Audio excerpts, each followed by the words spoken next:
부모님 말씀 봉독하겠습니다. 초보에 있는 말씀 함께 교독을 하시겠습니다.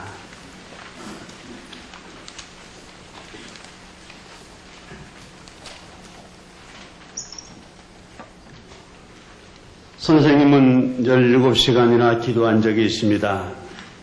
보통 12시간 이상 밤을 새우면서 합니다.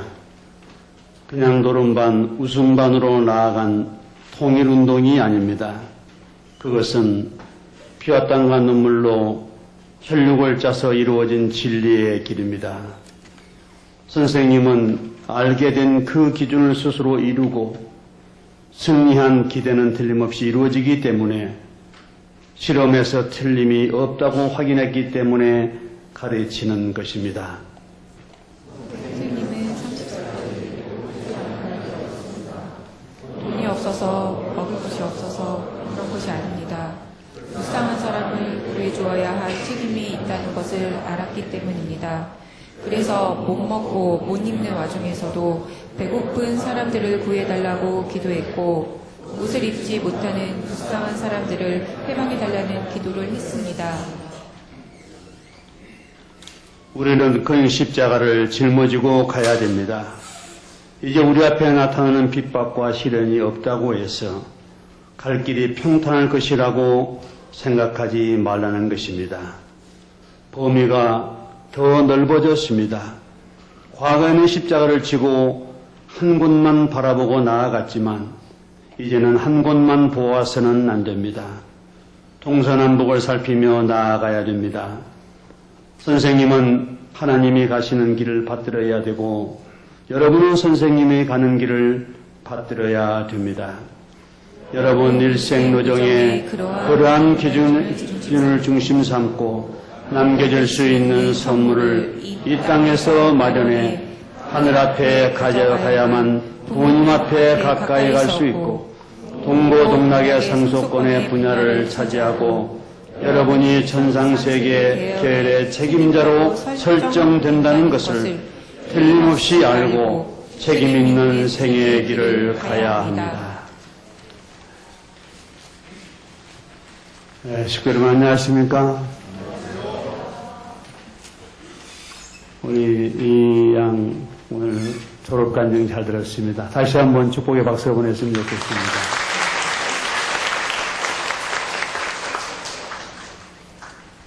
오늘 설교의 제목을 아버님 그립습니다. 이렇게 잡았습니다. 이달 우리 모두의 주제였습니다. 성화사준을 긴 정성 가운데 보내고 이제 다시 마음을 다스리며 새롭게 2학기를 출발하는 귀한 주일이 되었습니다. 성화 4준을 보내고 여러분 가슴 속에 무엇이 남아 있습니까? 특별히 이번 성화 4주년은 성화축제라고 이름을 붙였습니다. 이 축제를 마치고 나서 우리 가슴에 남아있는 건 현재 무엇인가요? 아버님이 더 채워졌습니까? 아버님에 대한 그리움이 더 커졌습니까? 더 깊어졌나요? 내가 아버님으로 변화가 됐나요? 저는 스스로 질문하면서 오늘 설교를 준비하게 되었습니다. 시간의 개념에는 두 가지가 있습니다. 과거와 현재와 미래로 나누어지는 일반적 시간적 개념이 있습니다. 그러나 과거도 없고 미래도 없는 영원한 현재만 있는 시간도 있습니다. 성경에 기록된 용어로 보면 헬라어에서 크로노스와 카이로스라는 단어가 있습니다. 크로노스는 과거와 현재와 미래가 있는 시간적 개념이고 카이로스는 과거도 없고 미래도 없는 영원한 현재만 있는 의미입니다. 2000년 전 예수의 사건은 분명히 한 사건이었습니다. 그러나 이것은 과거의 사건이 아니었습니다. 영원한 오늘 현재적 사건입니다. 십자가 죽음과 부활은 지나가는 과거가 아니었었고 매일매일 그들의 삶 속에서 일어나는 현재의 사건이었습니다. 저녁 9시 뉴스에 여러분 울지마 톰스라는 보도를 봤을 겁니다. 2000년 전 예수의 사건이 한국의 한 신부의 사건으로 그가 아프리카에 가서 죽었습니다. 그 죽음은 다시 부활을 합니다. 영화로 부활하고 그가 가르쳤던 제자들로 부활이 되었습니다. 제2의 예수, 제2의 톰스가 계속 나오는 것입니다. 바로 과거의 사건이 아니고 현재의 사건으로 끊임없이 세상 끝까지 전승되어 나가는 것입니다. 참 부모님의 성화는 우리에게 어떻게 다가오고 있습니까? 참 부모님의 삶이 내 삶으로 끊임없는 고통과 성취로 오늘 반복되고 있는지, 이 성화제를 우리가 그냥 기념을 했는지, 행사를 했는지, 아니면 내 삶으로 이걸 다시 만들어서 나는 죽고 아버님이 내게서 부활되었는지를 진지하게 물어야 합니다. 우리 성화제를 어찌 보면 행사를 잘 마쳤을 수 있다고 생각할지 모릅니다. 그러나 성화제는 행사가 아닙니다. 기념일도 아닙니다. 바로 그것은 아버님이 다시 내게 들어와서 나는 다 죽고 내 그런 눈으로 종족의 메시아로 다시 태어난 날, 다시 부활하는 날로 우리는 보내봐야 합니다. 저는 스스로에게 묻습니다. 내게 그리움이 더 커졌는지, 내가 다시 참 아버님으로 부활이 되었는지, 아니면 과거의 괴로움을, 과거의 기억을 다시 한번 되새김질하는 성화제였는지 묻지 않을 수가 없습니다.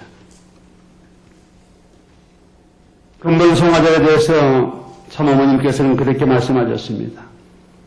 작년 성화절에 3년 우리가 아버님을 잘 지성껏 모셨으니 이제 아버님은 하늘 부모님께로 가고 이 땅의 책임은 우리가 하자.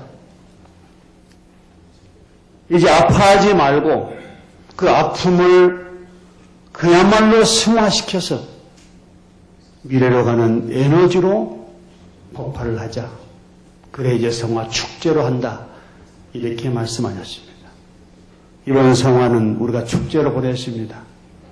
그러나 우리가 이 깊은 의미를 다시 한번 새겨봐야 합니다. 언젠가 말씀드리긴 되겠습니다만은 저는 아버님과 단 둘이 비디오 영화를 봤습니다. 그 영화가 한국적 정서를 담고 있는 서편제였습니다. 비디오에 앉아서 꼭 아버님과 저 둘만 봤습니다. 영화가 굉장히 진지한 영화입니다. 영화가 다 끝났는데 아버님께서 보시고 나서 한 2분간 침묵하시다가 다시 한 번 더 보자 그러시더라고요. 그래서 그 자리에 꼭 앉아서 2번을 봤습니다. 그리고 아버님은 말씀을 하셨습니다. 무슨 말씀을 했을까요? 이 영화의 주제는 상업용이 아니고 한국의 소리를, 한국의 정신을, 한국의 문화를 어떻게 상속할까? 이게 주제입니다. 1900년대 개화기가 배경이었습니다.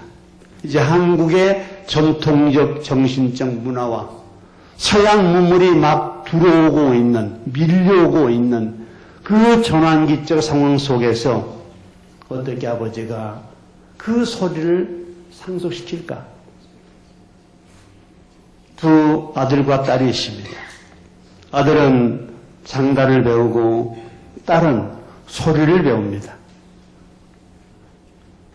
결국 견디다 어려워서 아들은 도망가고 딸이 혼자 남아서 계속 아버지의 교육을 받습니다. 그러나 아버지의 소리의 경지, 그 전통적 문화의 경지는 딸에게서 나오지가 않습니다. 이제 아버지도 늙었습니다. 그리고 매우 힘들었습니다. 먹고 사는 것도 힘들었습니다. 아버지는 고민합니다. 어떻게 이 소리를 딸에게 이어줄 수 있을까? 최후의 선택은 이렇게 합니다. 딸에게 한약을 먹입니다. 네가 좀 건강해야 되겠다. 그런데 그걸 먹고 난 뒤에 딸이 장님이 되고 맙니다. 장님이 되는 한약이었습니다. 그러자 상해 의욕을 완전히 잃고 좌절합니다. 아버지는 그 딸을 설득합니다. 송아야, 네가 얼마나 한이 많은 애냐? 그 딸은 데려온 딸이었습니다. 엄마도 모르고 아버지도 모르는 너였다. 천하의 고아를 내가 데려다가 네를 키웠지 않느냐? 네가 소리를 배우려고 노력을 많이 했는데 소리가 나오지 않았다. 이른바 득음의 경지를 가지 못했다. 또 동생은 도망가 버렸다. 나는 이제 곧 갈 것 같다.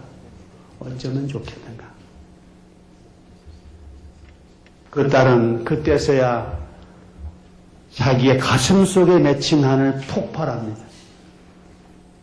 그 묻었던 고통이, 그 한스러움이 소리로 뛰쳐나옵니다. 그래 마침내 득음의 경지를 가게 되는 영화였습니다.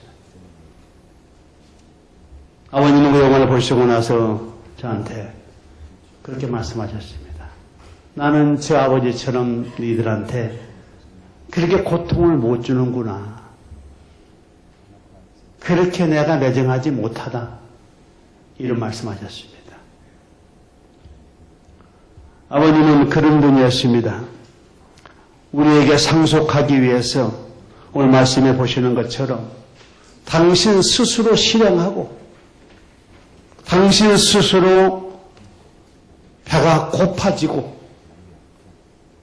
십자가를 지지 않을 길도 스스로 십자가를 치시며 그걸 온몸으로 체화시키셨습니다. 그리고 우리에게 그 길을 가라고 했습니다.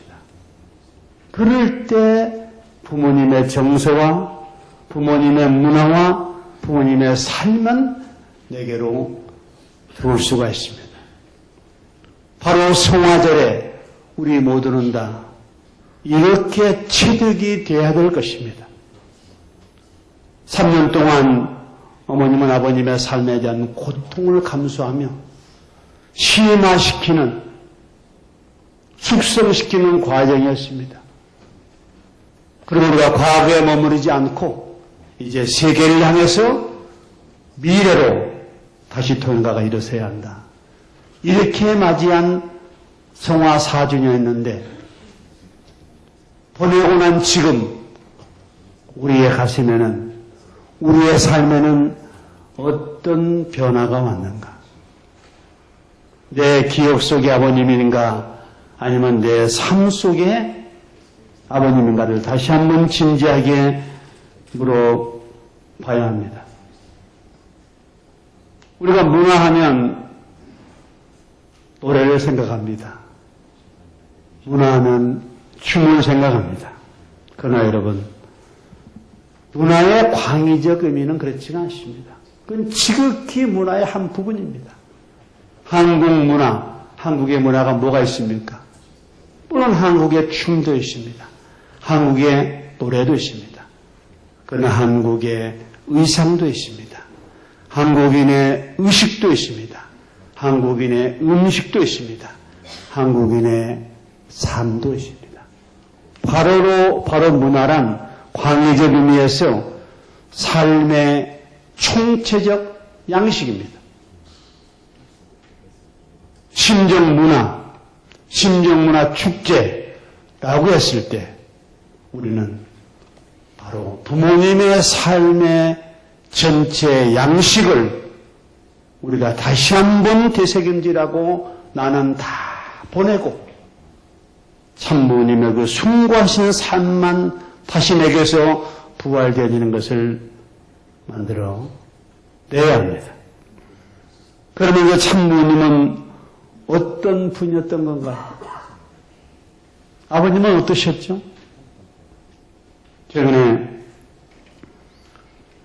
새로운 교수들에 대해서 건학이념 교육을 합니다. 제가 새로운 교수들에게 강의를 듣고 나서 물었습니다.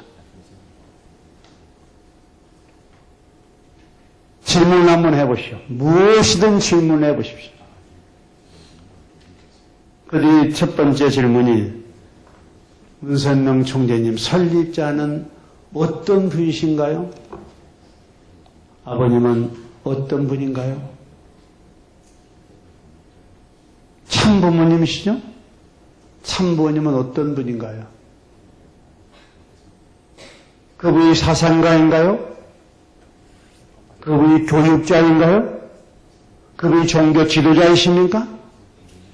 참부모님은 어떤 분인가? 달리 말하면 나는 누구인가에 대한 답이 될 것입니다. 오늘 지금 이 자리에 참아버님이 오셨다면 말씀하시면 몇 분을 말씀하실까요? 여러분 제 설교가 짧았으면 좋겠죠? 아마 제 설교는 짧기를 원할 겁니다. 고맙습니다. 참부모님 오시면 몇 분을 말씀하실까요? 참부모님 오시면 몇 분을 말씀하실지 누구도 모릅니다. 그러나 분명한 게 하나가 있습니다. 부모님은 우리의 예측 안에 들어오지 않습니다. 우리의 상식 안에 들어오지를 않습니다. 그것이 1분이 될지 그것이 10시간이 될지 그건 단정할 수 없지만 지금까지 살아오신 부모님의 삶을 보게 되면 분명히 못해도 너의 시간은 되리라 라고 예측하지만 분명한 것은 우리의 상상과 우리의 예측 안에 들어오지를 않으십니다. 어떤 것도 마찬가지입니다.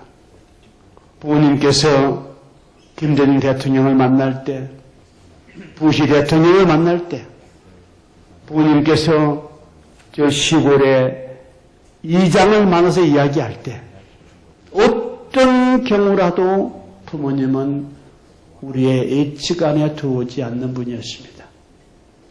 그래 저는 그 교수에게 대답했습니다. 우리 설립자 어르신 문선명 총재님은 분명히 사람이지만 사람이 아닙니다. 분명히 사람이지만 사람이 아닙니다. 우리가 그래야 합니다. 우리 축복가정 통일교회는 사람이지만 사람이 아닙니다. 분명히 우리는 다르게 살아가야 될 제2의 참 부모들입니다. 2008년도에 아버님께서 선문대학에 오셨습니다. 저는 그때 UPF 회장을 하고 있을 때였습니다. 아침 청평이 훈독교회로 가서 아버님을 뵈었더니 아버님께서 휠체어를 타고 나오셨습니다. 아버님이 발에 기부스를 하셨어요. 왜 하셨는가 하면은 천정궁에서 걸으시다가 카페트가 나와가지고 아버님이 거의 걸리셨어요. 다리가 삐끗하셨습니다. 아버님은 걸음 걸으실 때 발을 낮게 걸으십니다. 왜 낮게 걸으신 줄 아세요? 아버님 철학입니다. 몇 번 말씀하십니다. 아버님은 걷는 것도 늘 주변을 경계해야 되기 때문에 빨리 걸었다. 말도 짧은 시간 내에 많이 해야 되기 때문에 빨리 하는 연습을 하셨다고 그랬습니다. 그 아버님이 걸음을 걸으실 때 제가 센치로 재보진 않았어요. 얼마나 아버님이 팔이 높게 들었는지 낮게 재보지 않았습니다. 그 아버님 말씀에 늘 사탄이가 언제 어떻게 공격할지 모르니까 빨리 걷기 위해서 발을 낮게 드신다는 것. 그리고 그것 때문에 카페에 걸으셔가지고 발을 삐셨습니다. 기부술을 하셨어요. 그 아버님이 나오셔가지고 훈독회를 마치시고 제가 중간에 아버님 저는 서문대학교에 오늘 평화대사들 모임이 있어 가겠습니다 하고 인사를 하고 나왔습니다. 그리고 육중봉안에서 평화대사들 한 500명이 모여서 교육을 했습니다. 10시쯤 되었습니다. 갑자기 아버님이 오신다는 거예요. 더군다나 다리가 지금 기부스여가지고 휠체어를 타시는데 오신다는 거예요. 오셨습니다. 단상 위에 휠체어를 밀고 오셨어요. 오신 걸로 만족합니다. 더 이상 평화대사들도 아버님께 어떤 것도 원하지 않았습니다. 오심 자체만으로도 다들 기뻐하고 환희했습니다. 아버님이 일어서셔서 단에 쓰였어요. 그리고 아버님의 폼은 이렇게 잡았습니다. 손으로 단상을 붙으시고 오른쪽 다리가 아프시니 왼쪽 한 발만 놓으시고 이러고 이제 말씀을 시작하셨습니다. 근데 그 말씀을 5시간 하셨습니다. 누구도 참부님을 예측할 수가 없습니다. 저도 정말 가슴이 아팠습니다.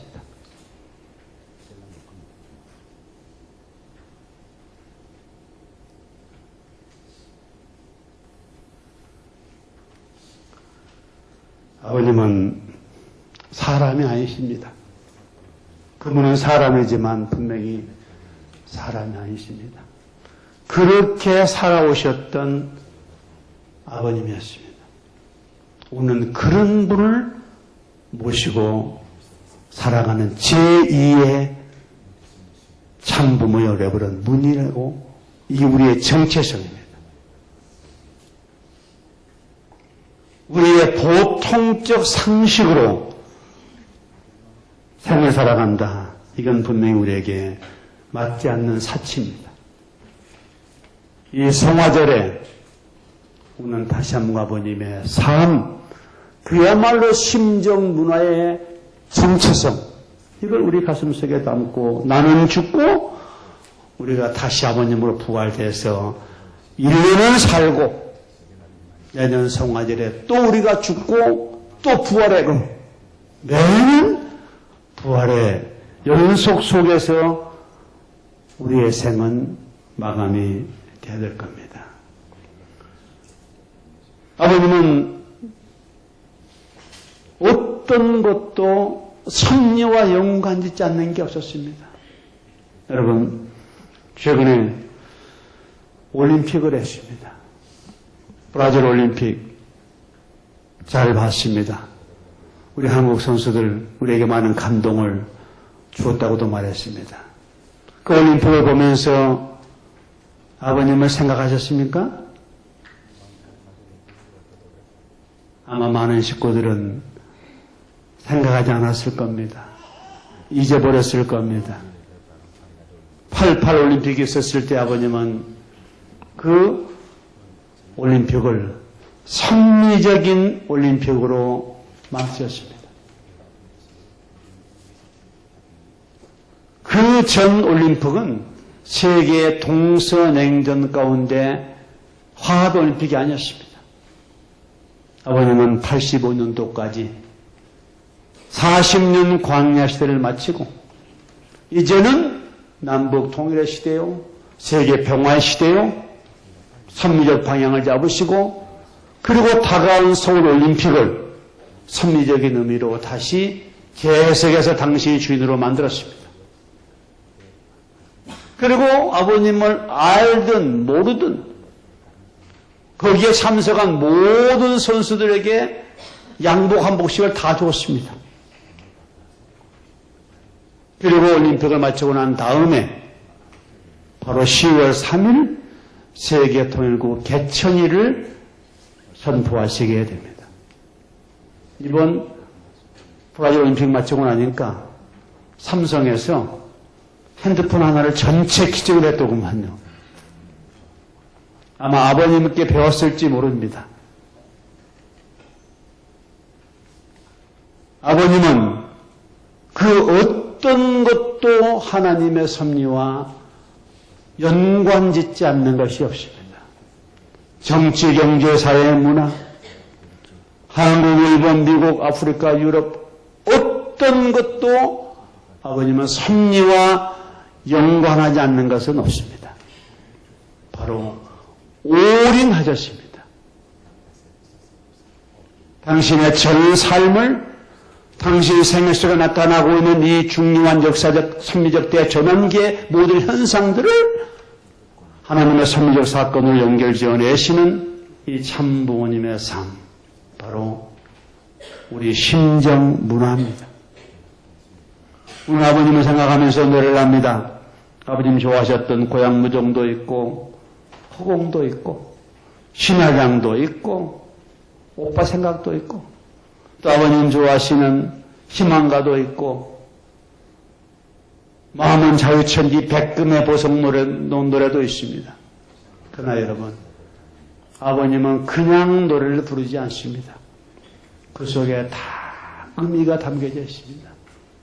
그 의미는 그리움, 본연에 대한 그리움, 한, 고통, 아니면 미래로 나가는 힘, 단합, 출정, 이런 의미가 담겨져 있습니다. 우리 간부 가운데 아버님 앞에서 애비란 노래를 부른 간부가 한 분 있었습니다. 애비란 노래 아시나요? 그 아버지가 딸을 시집 보낸 얘기인데 그 노래를 볼 때 아버님께서 다시는 그 노래 못 부르지 말라고 그랬습니다. 그런 노래는 아버님 정서에 맞지 않는다는 얘기입니다.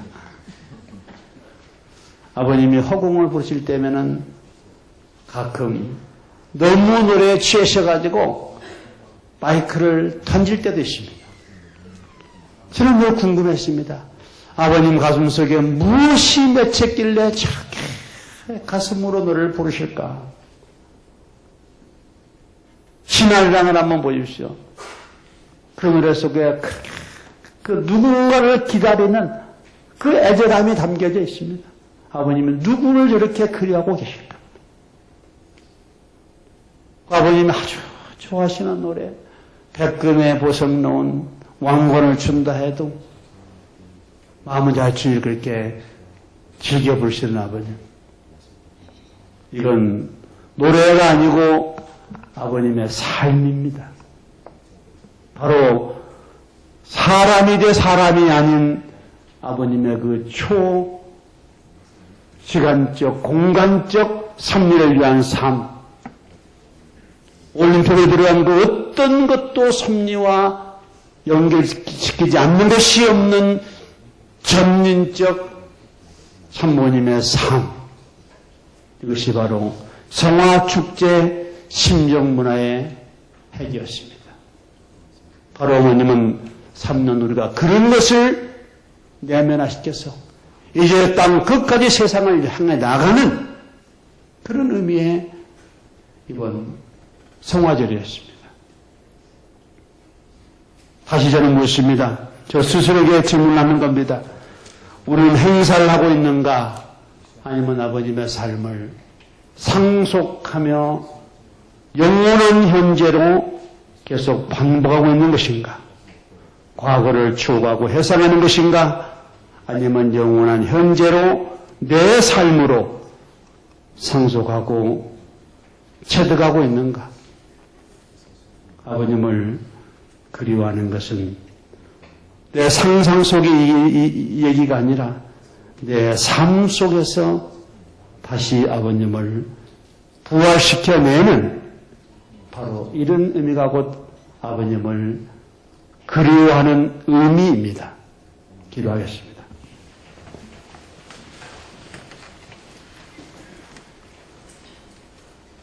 사랑의